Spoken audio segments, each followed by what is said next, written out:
Sorry, good morning. Sorry.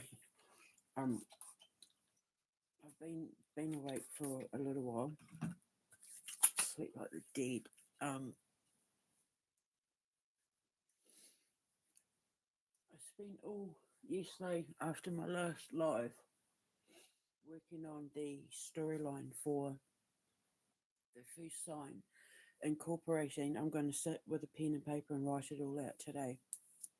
I had to get it all straight in my head before I put pen to paper, before I write a single word, because of how my physics works. I have to get everything right in my head before it's manifest onto paper, because of how powerful my words can be if I get stuff wrong, because everything I do is biorhythmically infused. I know that it's going to have my words have an effect on people. So I have to make sure that my scripts and songs and everything like that are word for word, um, in alignment and perfect, so that by the time everything's written on paper, I've not made any. I mean, I can make spelling mistakes, but not any mistakes when it comes to my algorithms for quantum magnetics, or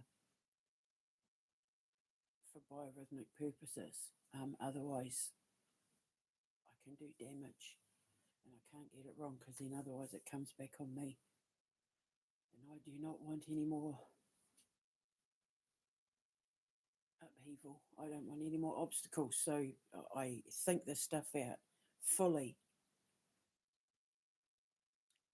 before I get it down on paper. So today I'm going to sit with pen and paper. So basically, remember the dream that I had yesterday with my girl Amber. It started with Jack Black and Dwayne the Rock Johnson as paranormal investigators going into the haunted house. And I thought, okay, well, I'm going to write that into the first sign, a version of Harry Potter. But then I was like, no, I think I'm going to make them burglars. And then just as I was going to sleep last night, I thought, you know how I'm going to do my supernatural talents got the X Factor Idol shows? I'm going to write it in so that after Amber sacrifices herself, although I don't know if I'm going to call her Amber, I might call her Marie, Marie Wilkinson, because like she's already going to be Amber in the Amber Rose. Um, Marie's her middle name. So after Amber sacrifices herself, right, and it all goes quiet, it's going to cut to her house, and it being the school and everything like that, but it being used for the set of the TV show that I was talking about, the Supernatural's Got the Talent Ida Factor. And uh, the two characters from the dream, I don't know why they were Jack Black and Dwayne The Rock Johnson. It's just every time I dream about Jack Black, to me, Jack Black in my dreams is Odin. And Dwayne The Rock Johnson, he played Maui, in Moana. And Maui is the demigod who fished up New Zealand from the Pacific Ocean. And it was Maui and his brothers that my nana conjured in that dream I had where I was rowing the waka. And remember, I said about the four Māori warriors who stood either side of the boat and put my waka on the whale so that the whale swam me, right? Well, they were Maui and his brothers who fished up New Zealand. Well, they gave me this whale for my waka to ride on. So I know that symbolically they're talking about Odin. Jack Black was Odin, and Dwayne the Rock Johnson obviously is representative of Maui. So it's just Amber's way of saying in the dream, it was just a symbolic way of saying that I was going to be dealing with some underworld stuff that was going to be coming from my indigenous side that's powerful, like that God like powers. not saying I'm a god or anything like that, meaning that I have permission from the gods of my bloodline, of my ancestry, to use these powers because they're going to result in those businesses popping up all over America on the map, right? So that's what it meant. So don't go overthinking anything. I know I'm human. I'm not trying to claim I'm an alien or a god or Jesus or anything like that. I'm just an indigenous woman who does a science that is so powerful. I have the respect of my ancestral gods and their permission to use it because I'm doing it for good reasons, right? So that's all that meant. So what I decided was, remember I was saying, I could put them in the video game, they could be the characters in the video game, but it didn't sit right with me. So after I made my last video, I thought, right, think, Debbie, think. And I came up with the perfect way. So the perfect thing to be how I'd put them in the movie. And they're going to be basically like the second scene after, because the movie starts with Amber running down the cobbled streets and Amber's character Miss Marie, running down the cobble streets and that being chased by a Bisou. Obviously, she falls over. The crystal ball on her staff breaks, rolls towards a Bisou. Yada yada. She's give me the children back. I'll let the children go if you. I want you. It's you I want. So she's like, fine. So she steps forward and takes the crystal ball, rolls it away, and then a Bisou takes Miss Marie. And then obviously her home is turned over to the School of Alchemy because that's what she put in her will. If anything happens to me in the event of my death, my house is to be turned over to the school to protect um, the magic children, to protect the fairies and all of that from so that they've got somewhere to go and they to have this teacher and that teacher and blah blah blah show from the Quantum Menace, who is the character I based on Thomas. He's the samurai. He's gonna, if it's not him directly, it's going to be someone like him, who is going to be one of their teachers, like teach them how to use energy, and all of that sort of thing. So the second scene is going to be where there's cameras and like a film crew and all the paranormal investigators and psychics and mediums and all of that, getting ready to go into the house to face a test in the house, just like they're going to do in real life when I make my real Supernatural's Got the Talent Idol Factor show, right? So they'll go in and the two characters that were Jack Black and The Rock, they're a quote unquote paranormal investigation team who signed up to be a part of the competition, but they're frauds. And remember, I said it's inevitable. I'm going to have frauds try and pass themselves off as real investigators and real psychics and mediums, and that it's inevitable, right? But I'm prepared for that. So anyway, basically, yeah, they're frauds because they're using the opportunity to scan the house to look for valuables to steal. Because the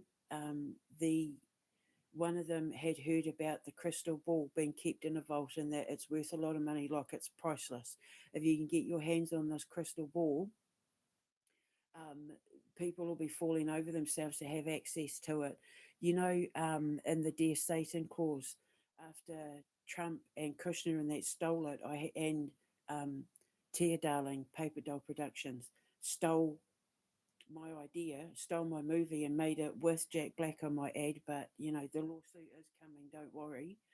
Um, I changed the ending and it created a spin off to the Dear Satan Clause, like a part two, where instead of Erin asking for a puppy, she asks for that as a demon dog, she asks for a crystal ball so that she can see her father. And so she's given a crystal ball. And yeah, so it's kind of like that. Crystal balls are a lot more powerful than people realize. And you have to have an exceptional gift to be able to see what's inside them. And my sister Marion, Amber's mother, taught me how to read crystal balls when I was quite young. It doesn't require magic, like you're not really allowed to teach anything to children in my culture until they're around about the age of 16, and girls once they start their menstrual cycle. But like I said, I started my menstrual cycle at like 11. So, um, I was taught things quite young. And my sister Mary taught me how to read the crystal balls. So I understand the importance of them. So at the end of Amber's staff, she has her crystal ball. So yeah, so the paranormal investigators find out, they hear rumors that this crystal ball is held in a special vault in the house, in her house, and so they use the show as an excuse to go and hunt for this crystal ball. And then when they do find it and they're able to open the vault and everything like that, um, and gain access to it, that's when they unleash hell. And then the kids and the teachers and everyone in the town has to work together to contain what it is they've unleashed, and get the crystal ball back in the vault. So um, yeah, so that's what I've written. So they are paranormal investigators, but they're actually robbers, posing as paranormal investigators. And I'm just going to have a sip of my coffee. So, and then that brings me on to the and then some. So yeah, so basically, my dreams, I've been tying them all in as scenes to the first sign, the fall of Ibizu. But the name might change. That's what I have so far.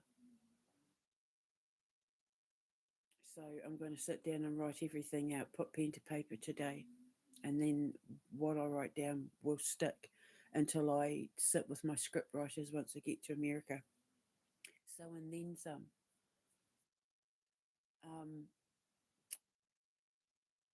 I was reminded 2 days ago, this channel, this video popped up on my YouTube of this museum in Salem. That's it's monsters, and it's a monster and horror Halloween museum, and it's open all year round. And I thought, give it a watch because I want to be inspired with my movies, with my animatronics, with my puppets, with my everything when it comes to horror, the occult, Halloween, the macabre, science, not science, Christmas, anything that is a business, that is going to be a business of mine, history. I'm, I look for inspiration all over the internet. And I was watching it and it reminded me of a business idea that I had been discussing with my boys many years ago. Because I have put a link to the post with the video in the description box so you can have a look and see what I mean. And it's no disrespect to the museum, like, more power to you, but I watch a lot of these videos where it's like horror museums, serial killer museums, murder museums, death museums, funeral museums, um, prison museums, crime museums, Halloween, oddities, uh, horror movies, all that sort of thing. I watch a lot of these videos because it's research and because I love watching them. Because I mean, I was born in the underworld. I was born in death. I'm a Scorpio, so the occult and all that, the occult and death fascinate me. It's where I'm comfortable. And I also know that if you can do it right, you are sitting on an endless pot of gold that will never run out. You will have the Midas touch if you can figure out the right way to entertain people while scaring the crap out of them or giving them that Christmas family feel. Like I've spent so many years, over 10 years, figuring my business strategy out of how I was going to do it once I got to America. And watching this video, it reminded me of this business plan that I had that I put down and walked away from when I gave up on the idea of moving to America. I gave up on the idea of moving to America when my ex, when Martin did, when everything happened to me in 2019, and he walked away to leave me for the Peter and groomer. And then Chris did what he did by, in his own words, I got people in America to help me break up your mother's marriage because I wasn't going to have you going over to America to be raised by an ex-con. That's what he told my boys. Um, Once all that was taken, I thought, okay, well, it's all right. I'll still go to America. I'm just not going to be with Martin and my students and that. And then I got locked up, did the codes, figured out that Trump and Musk were involved in what happened. And then, of course, they stole the Dear Satan clause, they stole my books, they stole my ideas, they stole my If I Was Prime Minister manifesto, they stole tried to steal some of my science and did a really bad job of it. And then I thought, well, that's it, I can't go to America. Like, I gave up. I gave up on ever thinking that the dream my boys and I had been planning for America since 2016 was gone. I gave up on it. And this was one of the ideas I gave up on. The thing is, in all the countries in all the world, America is the perfect place for me to build my empire because I'm building all the sorts of things that Americans absolutely love, supporting their children, supporting local business, Halloween, Christmas, their faith in God, food, good music, entertainment, relaxation, nature, all of those sort of things. They're all things that Americans love. But the one thing that Americans are famous for, other than food, which I know they're going to love my food, especially because if they eat it, they're going to lose weight and heal themselves from a lot of ailments. But the one things that Americans love more than anything, well, they will pour a lot of money into, if you get it right, is Halloween. America is the country of Halloween. You can go all over the world and say, oh, Italy's famous for this and that, and Russia's famous for this and that, and the UK's famous for this and that. With America, it's Halloween. When you think of Halloween, everyone in the world immediately looks at America. And it was the Irish and Scottish who started the pagan practice of Halloween.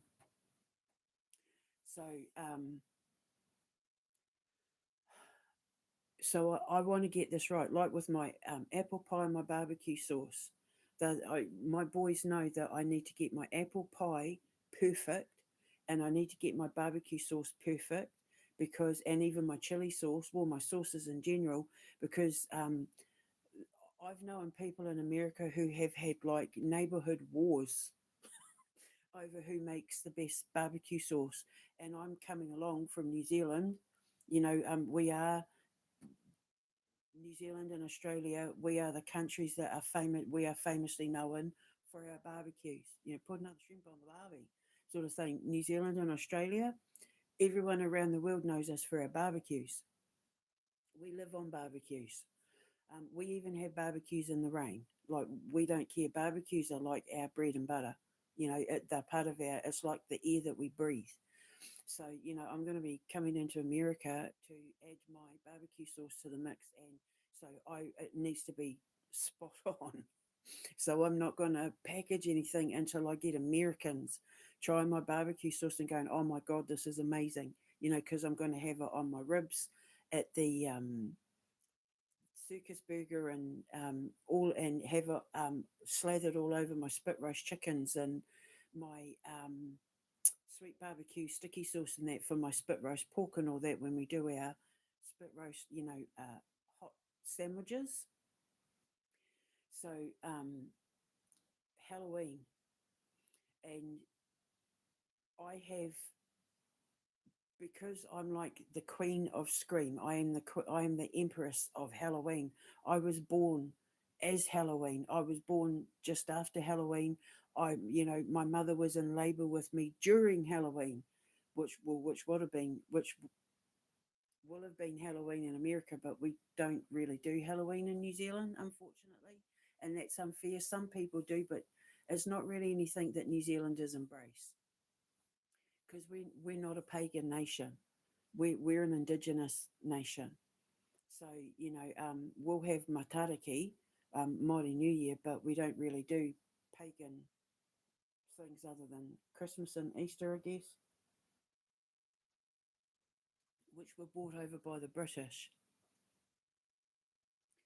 So I come up with this idea for Halloween, and I was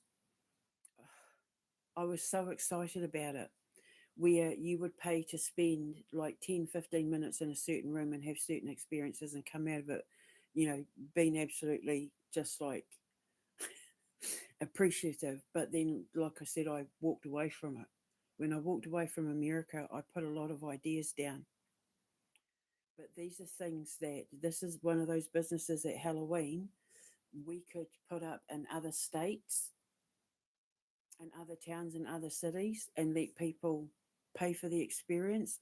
It's going to be a fantastic moneymaker if I get this right. It's going to require me needing um, excellent special effects artists, and they are artists, and also programmers and sound guys and lighting guys and all of that, um, graphic artists and gaming artists, and like I only want the best. I need the best. I only want the best. And what I was going to do was like have 6 to 10 rooms, depending on how much investment I had.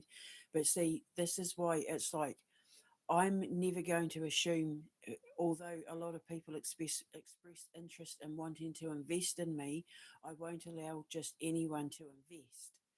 If they're on the Epstein files, they're not investing. If they're connected to Trump and Musk and all of that, they're not investing. I don't want any karma coming back on me or those kids because I let the wrong people invest in what I'm building, and no one can have a say in what I'm doing.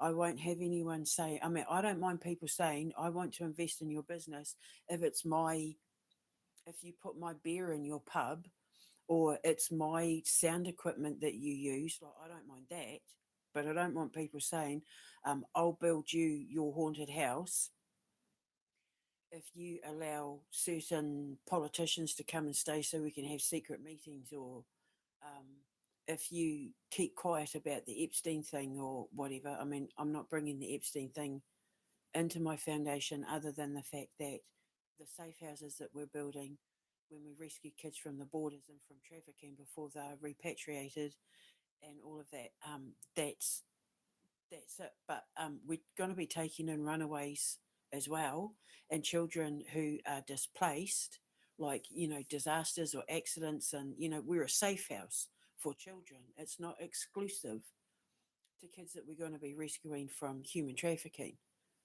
They are going to be a part of it, but not exclusive. But no one can come in and say, um, I'll invest in your company, but you can't do this because that's against my religion. It's like, don't invest if you're going to tell me what to do. Be a part of it or don't be any of it. Just don't tell me what to do, because everything that I create is inspired. It comes direct from the creation frequency, the God frequency. And everything I create is with the express purpose of making as much money as I can so that I can keep this foundation open for as long as possible, and maybe even build them in other countries, because then that's more people I'm employing and more children I'm saving. But I can't assume that that's ever going to happen, that good people with pure intentions are going to want to invest in what I'm doing to make money for themselves, but also because they know it's an incredible thing that I'm doing to help the children, and it creates jobs and keeps farmers going and helps the planet and the animals and conservation and all that. So I had to come up with as many different ways to make as much money as possible if I have to rely on myself, and that's exactly what I've done. I don't need other people. I can do this on my own. It's just that if once I get my lawsuit money, I can do so much. But then, because I'd have to wait for money to be generated in the first lot, it's just going to take me a lot longer to achieve what I want to do, if I have to do it myself. But if I have to do it myself, if it's the way that my gods and ancestors and that have decided it needs to be, that's how it needs to be. Otherwise, if I have investors in that, we can get it done a lot faster. And it means that I can spread the wealth, by which I mean um, this business that I'm talking about that I had completely forgotten about. If it wasn't for this video reminding me, um, I can open these up in other parts of America and even in other parts of the world. The only thing is, you'll only be able to use the rooms during Halloween, and that the reason being is that I'm a firm believer, if you keep watching the same movie over and over and over and over and over and over again, yeah, we all have our favourite horror movies and that, but if you indulge in the same thing over and over and over and over and over again, and you know what to expect and you know what's coming and all of that, it loses its appeal, it loses its excitement, it loses the thrill. Um, when you anticipate the jump scares, when you anticipate, when you know who the killer is at the end of the movie and all that sort of thing, because you've done it over and over and over and over and over again, um, it loses its appeal. And I don't want people to get bored of what I'm doing. So I've made sure that, like with our haunted house themes, every year our Halloween will have a different theme. The haunted house will have a different theme. We'll have different shows. Every year we will put on a stage performance of The Legend of Sleepy Hollow. We will even get the crowds involved, where they'll have to, walk around the park and have this totally immersive interaction with The Legend of Sleepy Hollow. And we're going to have like the haunted forest. The Kelly forest will be turned over to the haunted forest. And so, but every year it's going to be a different theme. And so these rooms every year will be different themes. And you'll pay to go in them for like 10, 15 minutes, depending on, there'll be like a panic button you'll be able to press where everything will stop and you'll be able to leave, but you'll have to sign a legal waiver. So if you wet your pants or have a heart attack or something like that, you can't sue us. My lawyers are going to be the best there are. So my son and I were talking about this the other day when I needed his help with something I was stuck with on the night of the Black Sun. And he was like, basically, if we're going to do this for Halloween, if our intention is to scare the crap out of people for Halloween, we have to be all in. We can't be like sitting on the fence when it comes to, scaring the crap out of people.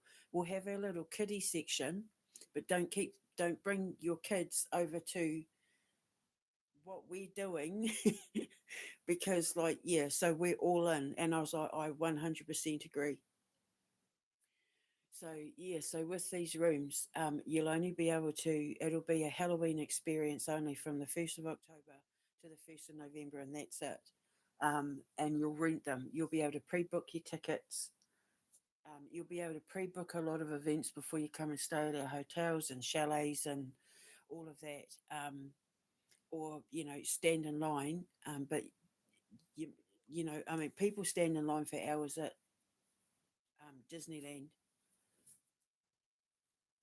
So, and they'll hear the screams, and we'll maybe even put up outside screens so that people can see what's going on in the certain rooms, or I don't know, like have a preview TV where people can see some of the past year's previous experiences. But I'm worried it might give too much away if they know what to expect.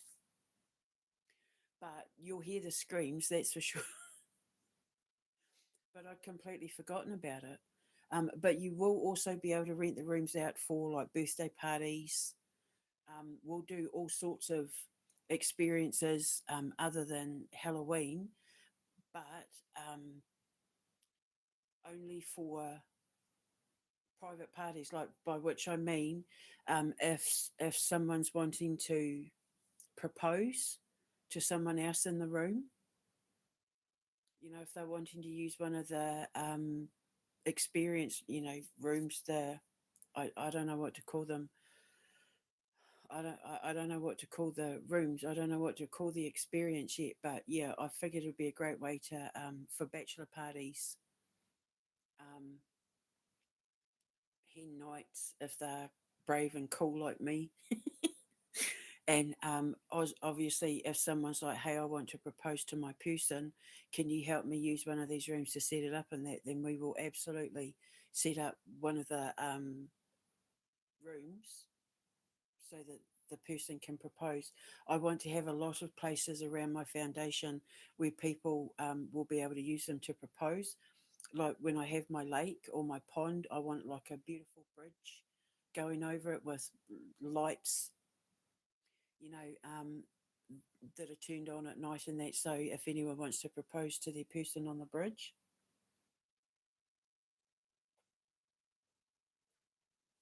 So I'm just drinking my coffee. So yeah, I'd completely forgotten about these rooms until this video came along, and I thought, oh my god. So I'm like, yeah, and because I'm going back, because America is where I'm going. I mean, I got my nana's blessing, so you know that's how I know I'm on the right track. I've got my nana's blessing. My sister is basically packed her bags already. She's even picked the kind of house she's going to let me build for her right next to mine, where she's just going to spend her days chilling and relaxing and just living in living in heaven on earth in my little corner of the world. She's not going to have to worry about her moko, her grandson, moko's grandchild.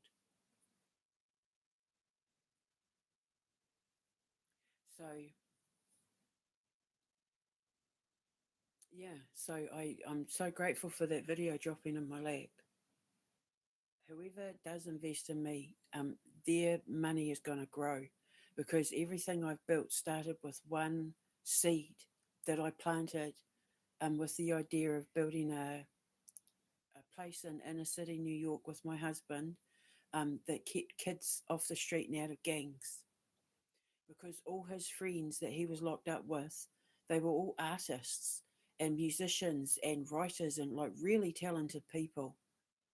Because he used to pay them to like make me beautiful Halloween card, not Halloween, Valentine's Day cards and birthday cards and, you know, anniversary card, various cards in there. And they were so beautifully drawn and they were so creative. Like they were pop up. I'd open them up and like things would pop up. And I've got like a silk scarf, well, like a silk. Yeah, like I could have it as a headscarf or use it as like a big giant handkerchief that had like a hand painted rose and stuff on it.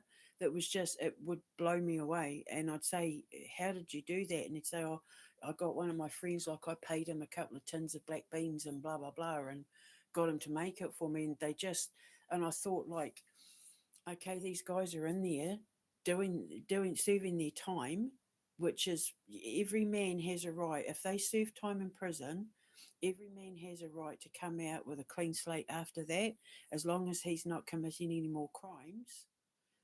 Once a person does their time in prison, they should be allowed to walk away from it because they've served their penance. That's where the term penitentiary comes from. It was so that they could sit and serve their penance. And so I thought, there's so many talented guys that he's locked up with. That's when I came up with the Beyond Life program. What if I get them to help me when they're in prison, make my comic books, help write them, help do the art for them. My nephew Jacob is the one that they will answer to because he's going to be the editor.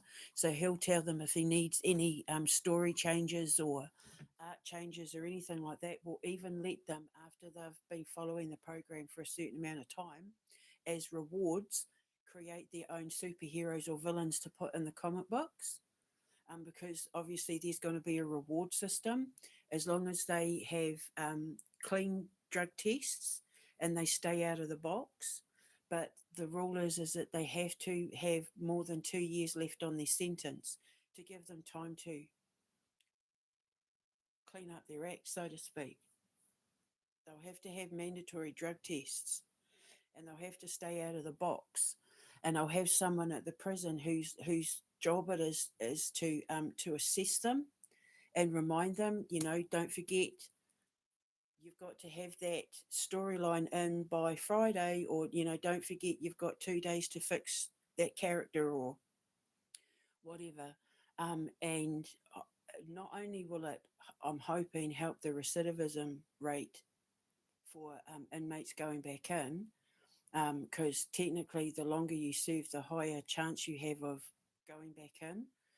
So the deal being that, because obviously it's going to be, it will have to be a New York prison. I'm I'm kind of really hoping it will be Collins where he was. I visited there and they know me because they always used to give me shit about wearing my sunglasses inside. But I used to say that every time they'd see me coming, oh God, you're back again. Like they couldn't believe I was coming all the way from England. But they'd see me with my sunglasses and they'd sing that song, I wear my sunglasses at night. And I used to say, yeah, but it stops me from getting wrinkles. I don't get wrinkles under my eyes and my forehead because you're not squinting. And those lights were really, really bright in that prison. So I'm hoping I can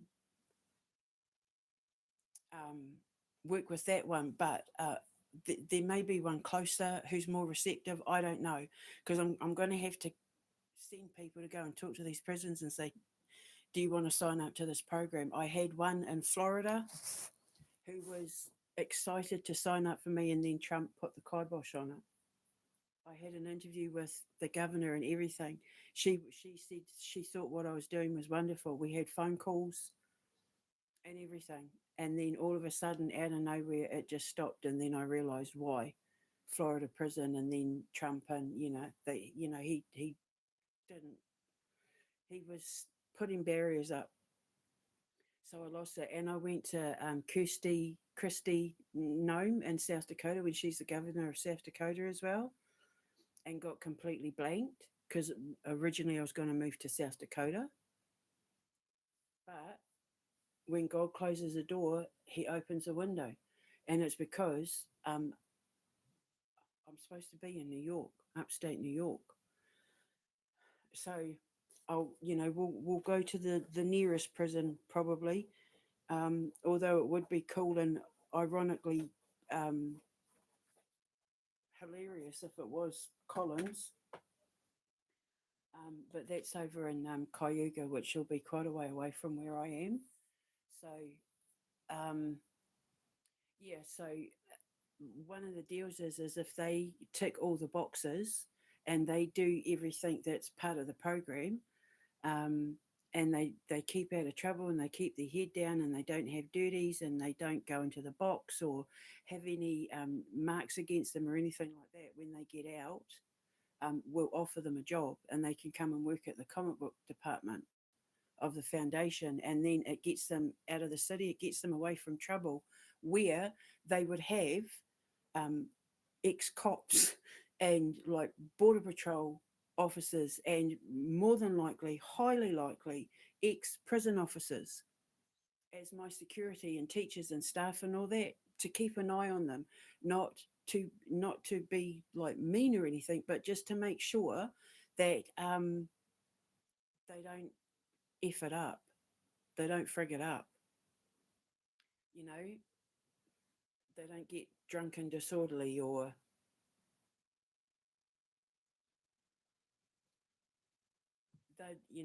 they'd have people there to keep an eye on them to make sure that they stayed on the path of the straight and narrow. They can't have any sex offences. They, like the deal is that they can't be in there for anything sexual related or child related. Um, it was originally intended for people who were in gangs, but there'd be stringent things in place. People who are in there for DUIs and drug dealing and all the sort of things that you should be allowed to walk away from once you get out. That was the past. There are plenty of people who have served time in prison, like Samuel L. Jackson, for example, who and Latrice Royale,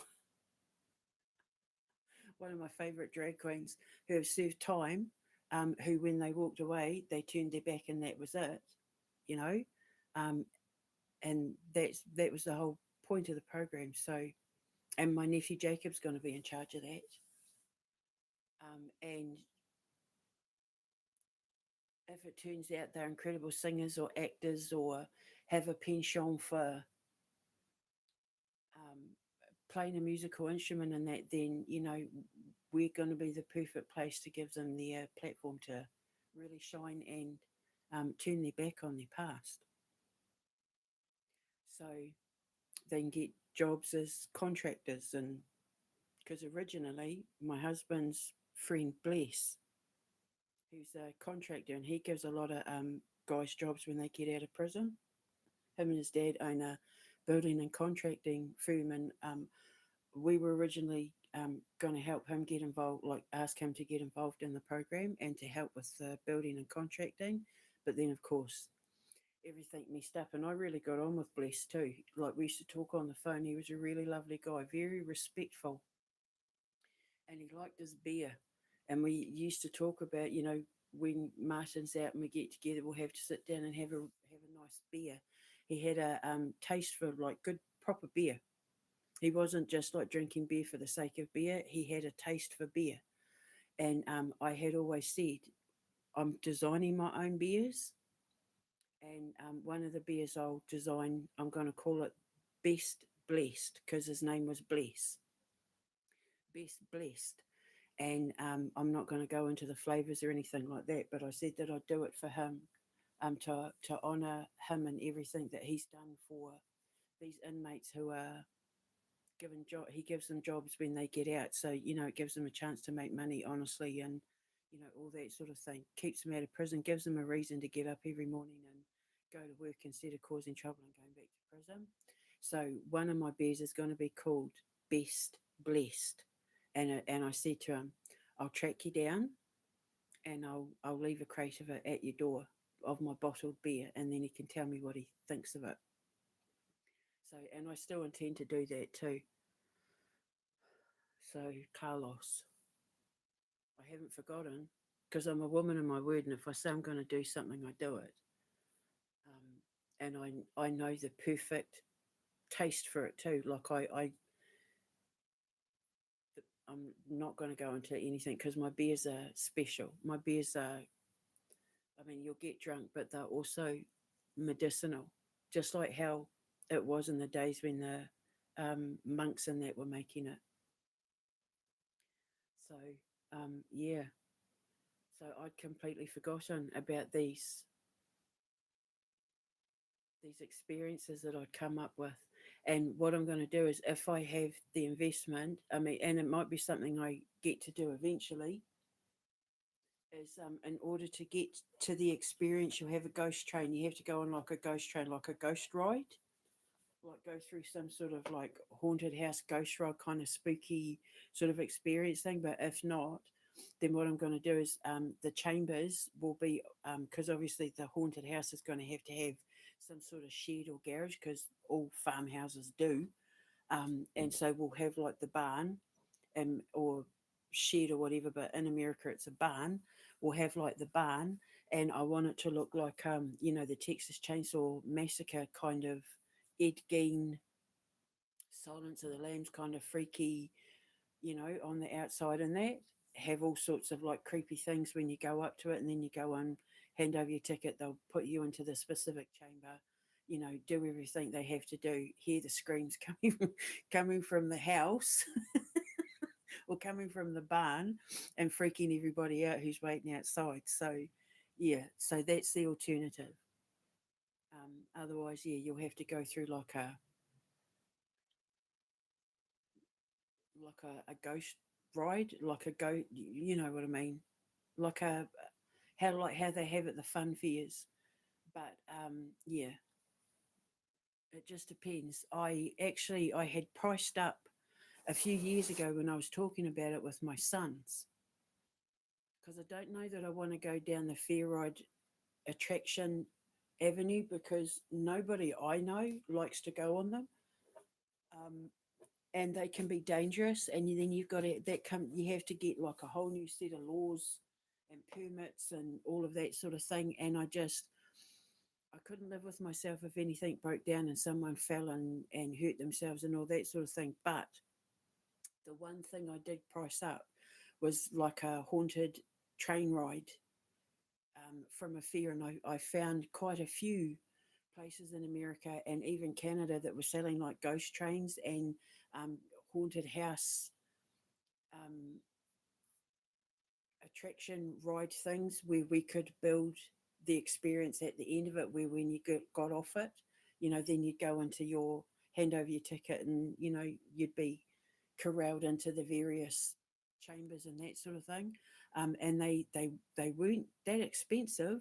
The most expensive one was 40 grand, and it came with everything. And they even offered to drive it to you, and that was the most expensive one. It was a more kind of up to date kind of, yeah. It was that was the most expensive one, but they weren't as expensive as I thought.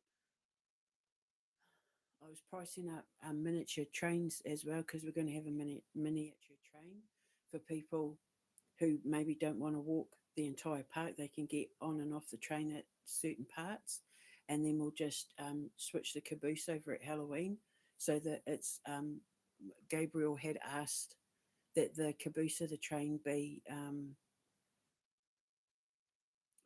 front of the train where the driver sits, um, to be Ghibli, my cat Ghibli, my familiar that died, black Halloween cat.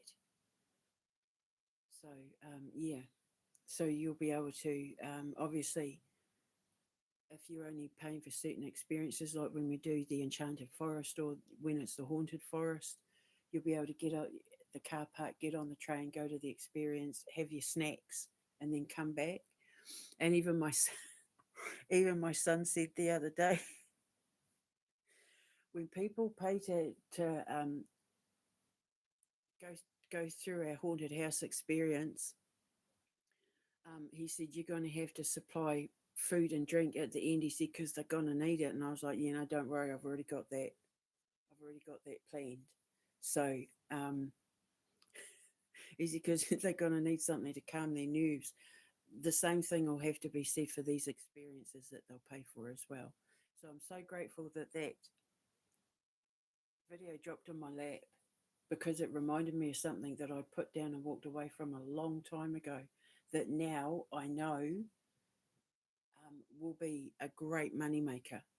And that not just at my foundation, but in other parts of America as well. A fantastic moneymaker. And I got to keep the money coming in. And my ideas just keep expanding. And that's what Amber was saying. Don't give up. Don't walk away from it. Don't give up. Just keep looking forward, because look what you're about to build. Look what you're about to spread this all across America. And it's everything that Americans love. There's really, even though I would love to have established myself in Russia, because I've always wanted to live in Russia my whole life. Switzerland, I absolutely fell in love with. Switzerland brought me peace and healing at the thought of going there, being all tranquil in that. But I would have been contained. Whereas this way, I don't. I can expand it all across America before I even touch other countries.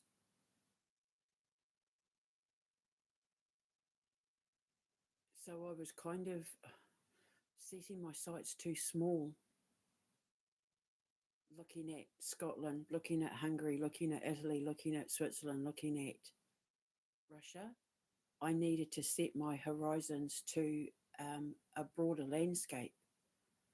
But I had just given up on the idea of it ever being America because once Trump got in and I realised what they were doing and what was happening to me was coming direct from them, I just gave up ever thinking that I'd ever go to America.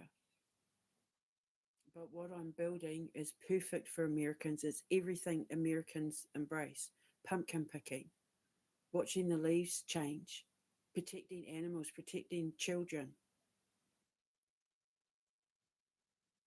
When Americans come together for a good cause, they do it like nobody else on earth. Like you just have to see what happened with 9/11. There's their nursing and all of that um, during the floods. And it's like,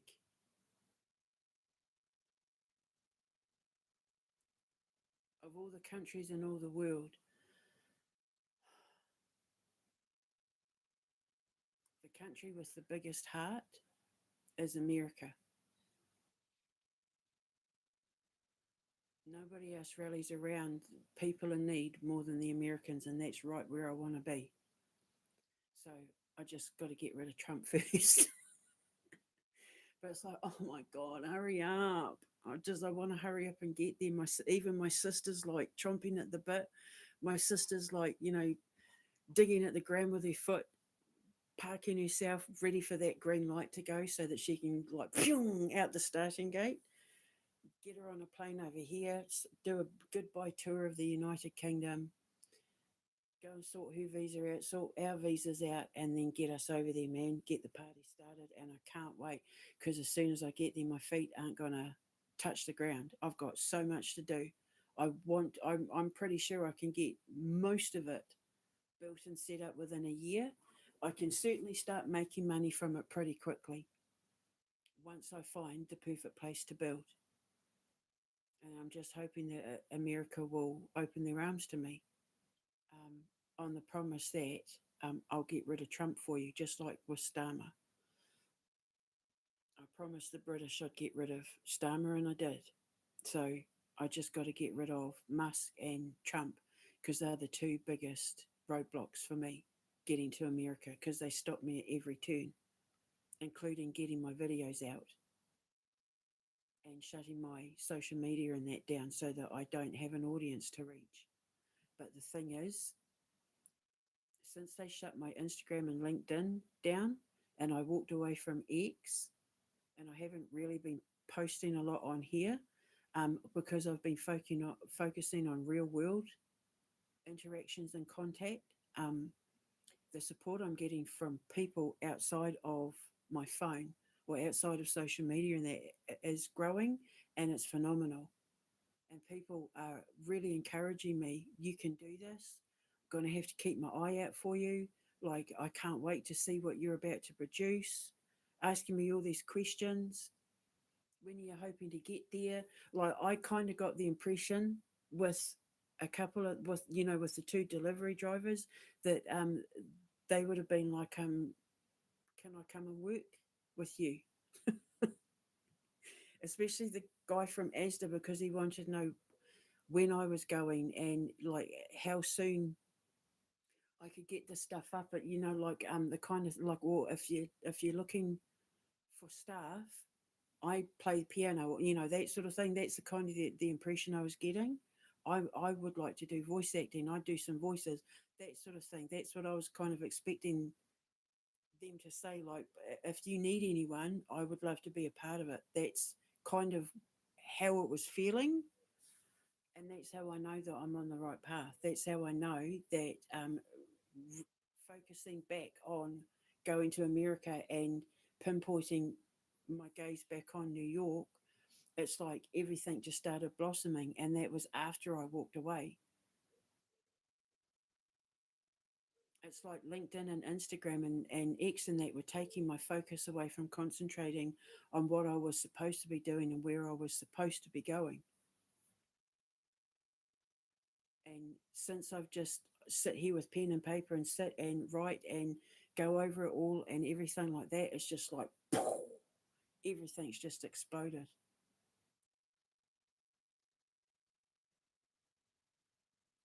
In the meantime, the world are turning on Donald Trump and Elon Musk.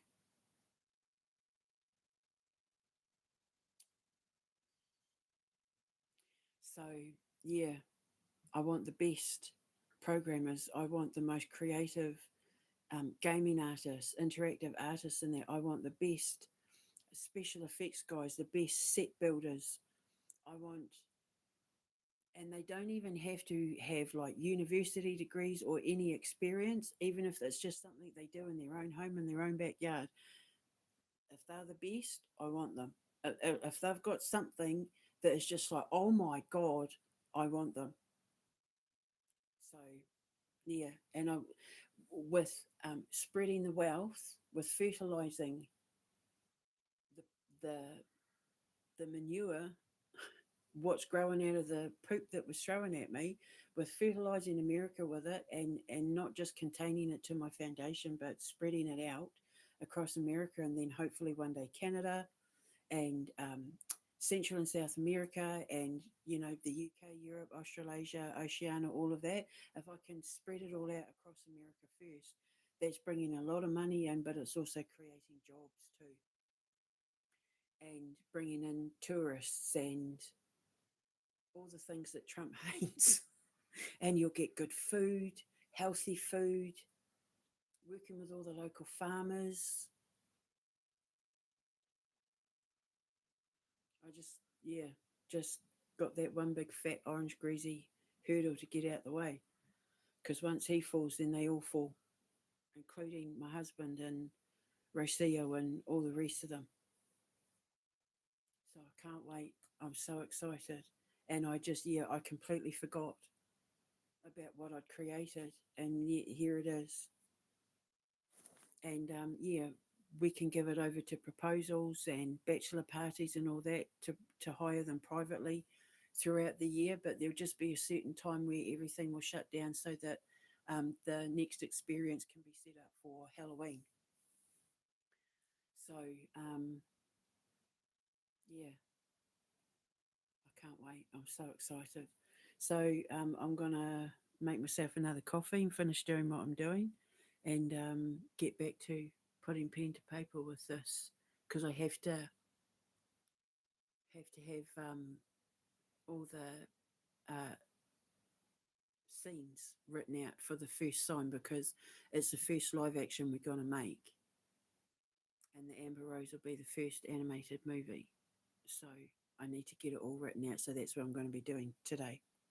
And also, I've kind of got to work on the music box too, which is another Halloween horror based on my sister's music box after she died, an experience my dad and I had after she died with her music box.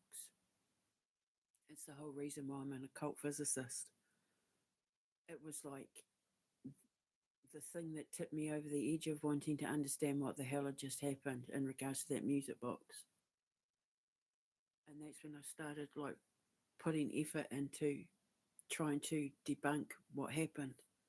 I'm like the paranormal, the occult physicist who likes to debunk everything. And if I can't debunk it, then I look for the logical, reasonable explanations. And then if I can't do that, you got to give it over to the supernatural. So yeah, so that's what I've got to do. The why woman is already sorted. That's kind of not technically Halloween, but it is a kind of suspenseful thriller movie that I want to be done pencil style, like Aha's Take on Me. It's a short film. Right. Okay, so have a beautiful day, and I'll speak to you later, and you know where I am if you need me. Ka kite.